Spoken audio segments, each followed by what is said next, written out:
Hello friends, இன்றைக்கி பார்த்தோன்னா நம்மளுக்கு மகளிர் உதவித்தொகை வந்துருச்சா வரலையான்னு சில பேருக்கு குழப்பமாக இருக்குது. வந்துருச்சு, எல்லாத்துக்குமே வந்துருச்சு. அக்கம் பக்கத்தில் இருக்கவங்க எல்லாருமே வந்துருச்சுன்னு தான் சொன்னாங்க. 1000 ரூபா மட்டும்தான் வந்திருக்கு. அதில் நேற்று வராதுன்றது இன்றைக்கி வந்திருக்கு 1000 ரூபா. ஆனால் பாதி பேர் 2500 உங்களுக்கு வரணும்னா இந்த இதில் போய் இந்த லிஸ்ட்டில் போய் பாருங்கள், அந்த லிஸ்ட்டில் பாருங்கள் அப்படின்னு யூடியூப் சேனலில் நிறையா வருது. அதெல்லாம் போய் 1000 ரூபா வந்திருக்கு. நெக்ஸ்ட்டு நமக்கு 2500 வரணும்னா சிஎம் நம்ம விஜய் சார் அலௌன்ஸ் பண்ணால் மட்டும்தான் வரும். தேவையில்லாமல் நம்ம போய் அதில் லிஸ்ட்டு பார்க்குறது, திருப்பி அப்ளை பண்ணுறது அதெல்லாம் கிடையாது. நமக்கு அவர் எப்போ நமக்கு அலௌன்ஸ் பண்ணுறாங்களோ அப்போ தான் வரும். வெயிட் பண்ணி பார்ப்போம். என்ன தான் நம்ம இந்த இலவசமாக வரும் நம்ம எதிர்பார்க்கக்கூடாது. நம்ம உழைச்சி நம்ம சாப்பிட்டா தான் எல்லாமே.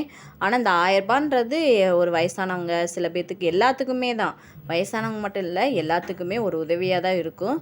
இருந்தாலும் நம்ம அதை எக்ஸ்பெக்ட் பண்ணியே இருக்கக்கூடாது. கண்டிப்பாக நம்ம அடுத்தடுத்து மூவ் ஆகி போயிட்டே இருக்கணும். நம்ம ஏதாச்சும் வேலை பார்க்கணும் அப்படின்னு தான் ட்ரை பண்ணணும். எனக்குமே யூடியூப் சேனலில் கண்டினியூஸாக வீடியோ போடணுன்னு தான் ஆசைப்பட்றேன். ஆனால் என்னால் வீடியோ எடுக்கவும் முடியலை. முடிஞ்ச அளவுக்கு நெக்ஸ்ட்டு என்னால் எப்படி நல்ல வீடியோ கொடுக்கணும் தான் வெயிட் பண்ணிகிட்ருக்கேன்.